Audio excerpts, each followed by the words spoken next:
Hello, lovely souls. It's Sonya here with Fresh Approach Fitness, a wellness company. How are you today? It is Tuesday, November the 23rd, 2021, and I do like to timestamp these. I find it very fitting to see what's evolved over the course of time. And whether you're new to this show or you are a regular listener, I'd like to thank you so much for carving time into your life for listening to this podcast. I'd also love to hear which one is your personal favorite so far. Just send me back a quick response or do a comment and let me know. I will be doing a draw. I'm not going to tell you what it's for. It's going to be a surprise product, but it's definitely from one of the product lines that I carry, and it's going to help you with energy. So the best way to get into this draw is to tag Ask Sonya on any of the social medias. So it's hashtag ASKSONYA, and let me know your favorite podcast so far. That is a great way to start this particular episode. So today's episode is all about clearing space. And I know we've touched on this about a year ago sometime. I'm not exactly sure the exact timeline. But we've changed. Everybody's changed over the last year or so. And I'm going to share with you what I've done to create space. And when you clear space, physical space, it clears up your mental space. It freshens your mindset. You put away, hide, discard, delete, whatever it looks like, things that no longer serve you. And here's why. When you do that, you are making room for what's to come. And that is what's super, super important. So that's what we're going to talk about today. We're going to talk about clearing space. 5 reasons why organizing your physical space can clear your mental space. Now, I just did this. I took my home office over the last 2 days and did a complete transformation in terms of stuff. Just stuff. I mean, so what I say that by that, the bookcases are there, the bed is still in here, the fireplace is still in here. I didn't get rid of units, if you would, or bigger furniture pieces, but I rearranged things completely differently. Threw out a lot of what doesn't serve me anymore, put all my vision boards up, not just the ones that were new, and definitely showcased what matters to me in a different viewpoint, because I'm the one in this space every single day, whether I'm coaching with clients or whether I am just doing some work on my own. I am in this space every single day, and now it's inviting. I could actually I know this is in the back part of my house, but I could bring clients in here.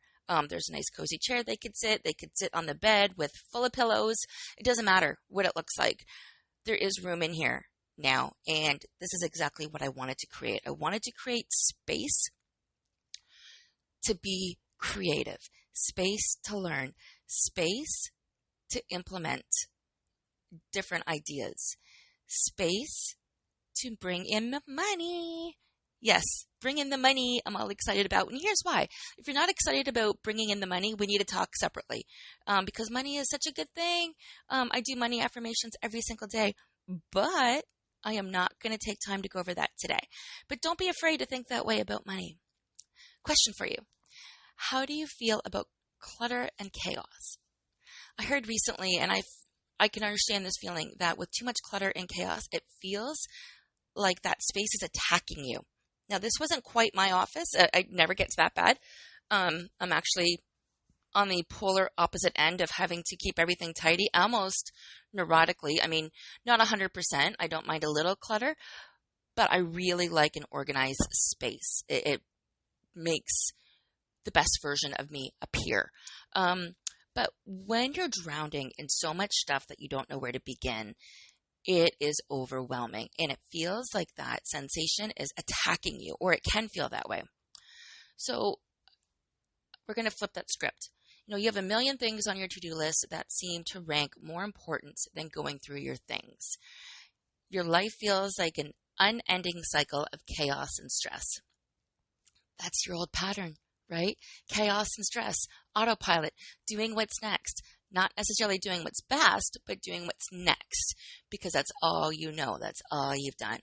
So when you're not sure where to start, you're not sure how to find calm, this episode is a really, really good place to start. So you ready? Bookmark it. It's episode number, can you believe this? 84. and we're going to talk about decluttering your physical space to clear room for your mental space. So taking time to declutter and organize your belongings can have a positive, life-changing domino effect on your everyday life. As an organizer, I work with my clients to help them see how streamlining our spaces and owning less can be a key in leading more fulfilled lives. So when I say I'm an organizer, I don't necessarily mean that I physically organize space on a regular basis, but I help you organize your thoughts to help you think differently. I help you organize your food and your nutrition. I help you organize your bills. So that's what I mean by the word organizer. I am not a professional organizer. No, I help people organize in a different way. So when I'm working with my clients to help them streamline space, whether it's mental space or physical space, owning less can be a key in leading and living a more fulfilled life. Because life is all about connection, not collection. Sometimes the greatest form of self-care is putting in the organizational work, doing what needs to be done, whether it's the kitchen, whether it's your bills, but doing that organizational work is going to bring you to the next level. But of course, you need to go at your own pace, and your future self will thank you for that. I didn't get this room done in a day. I actually got it done much quicker than I expected to once I put everything into action and stopped procrastinating, right? And that's what happens. When you go at your own pace, you will get results. And your future self will thank you because you're showing up to do something different with your life because you don't want the same old anymore. So let's hop right in and go over the 5 reasons why it makes sense to declutter your physical space for mental clarity. It gives you back precious time. The biggest motto and the reason why I do what I do, life in general is chaotic.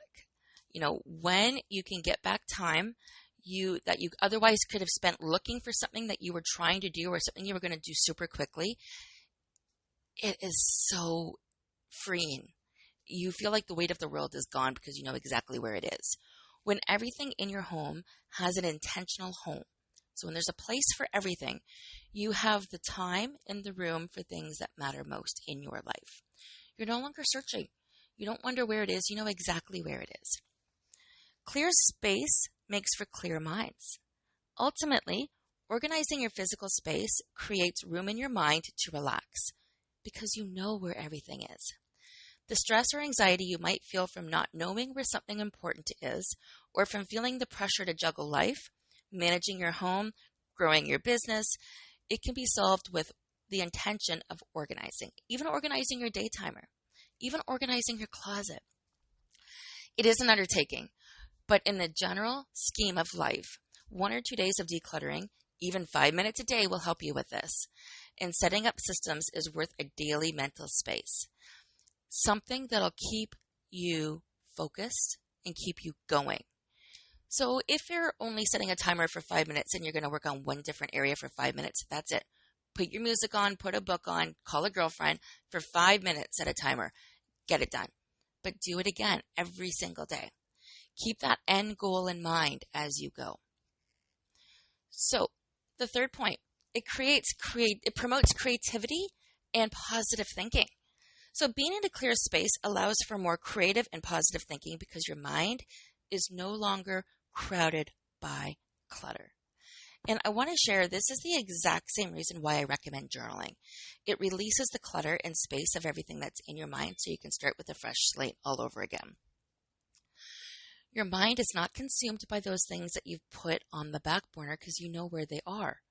An organized home, an organized office, an organized day planner, an organized life, insert whatever here, leads to fewer distractions, giving you the power to think more freely and positively, which ultimately promotes productivity. And you want to be in that space that's clean, neat, and organized. You do. So it's not just a physical response that you're going to get, but you're actually going to get a response where you want to do more as well. So having a space that you're proud of can improve your well-being. When you are happy to come home to your living space that promotes an undeniable great feeling and a sense of ease, it puts you at ease. It makes you feel, again, it really does. Think of your bedroom. Is when everything is tidy and in its spot, don't you just want to be in there? So as humans, it's our nature to want to own something that brings us pride and joy. It feels like an accomplishment and a reflection of who we are on the inside. So when your home brings you joy, or in my case, my office, because this is my private space, it can turn to improve your overall mood. An organized space is a warm and inviting one, and one that you will want to soak in with the people that you love. We love having company over. We absolutely do. And the reason why we love having company over is because we want to share the space that we have worked so hard to create. And the same thing, I love being in my home office because the space, for me, offers clarity and personality and creativity and peace. Now, I know with 2 dogs always wanting my attention, it's not always peaceful, but you know what I'm saying. It's definitely cozy. So that's certainly why having a space that you're proud of can improve your well-being. The final point I wanted to talk about is flexible structure allows for a change as you continue to evolve. And this is why I'm circling back to this particular topic. We've changed over the years. We've changed over the months. We've changed over the weeks. And we may have decluttered a year ago or a month ago, but look around with fresh eyes right now and see what you notice. Is there anything that doesn't belong in that space anymore? Whatever space you're in, if you're in your car, look around. Is it a true reflection of who you are? Because I want to emphasize that organization is not synonymous with perfection. It doesn't need to be perfect. Life will continue to change as you and those around you grow and evolve over time. With this, your systems of organization may need to change with that as well. When I organize, I try to keep this in mind, creating the most flexible structure possible. So on my bookshelves right now, I have black magazine holders, if you would. 5 of them are empty, and I want them to be empty. Some of my binders that I have are empty, and that's okay, because I want to be able to put things in there as I'm growing. I know I still need to go through my bookshelves and get rid of the books I've not touched in years so I can make room for newer books. This is part of making room to grow, because we're going to grow. We're going to evolve. So when I organize, I keep this in mind. I create space to grow still. When you account for these ebbs and flows in advance, it can save you time for your future self. So when your closet's jam-packed, you don't want to put laundry away, do you? No, it's not easy. When you work and live in a clear space, you are making your life that much easier than it was the day before. Give yourself grace regardless of whether you're on an organizational journey, a decluttering journey, or if you just want to create a little bit of mental space. Do what you can. Start small. Put one foot in front of the other. That's it. It doesn't have to be major. Like I said, start with a 5-minute timer and see how it does improve your life. I would love to hear from you. Let me know how this has a major impact. Because what you're going to notice that you're going to be more vibrant and magnetic. You're going to notice that more time appears because you're not feeling as overwhelmed. Positive risks become possible. Personal issues are addressed. Yep. When you dig through messes, you're likely to evacuate a lot of deep emotional residual that is buried in your clutter. Everything from bad memories to broken dreams can get uncovered in a deep clean, and each one you confront creates more room for what's truly new, and it helps you welcome what's coming into your life. You lose a bad habit, or you start a better one, and that's what clearing out space does. Sleep becomes deeper, problems get solved, money flows more freely. Sometimes literally because you're finding treasures. But money will flow more freely because you're no longer stuck in that space of chaos. You can trust your intuition so much more because you're in a clutter-free space. It creates space for a sense of clarity and certainty, which is why you can trust your intuition so much more. So the bottom line, my friends, there is really no downside to clearing up your space. Tackle a small space today, whether it be a drawer, a purse, a shelf, and with each victory, you will build motivation and magic in the air around you. I know today's episode is short and sweet, and that is okay. That is okay. A-okay. Again, definitely reach out to me. Let me know what your favorite podcast episode is and why. Be sure to tag Ask Sonya, and you will be eligible to go into the draw for one of our energy giveaways. Okay, we will talk soon, my friends, and make it a fantastic week.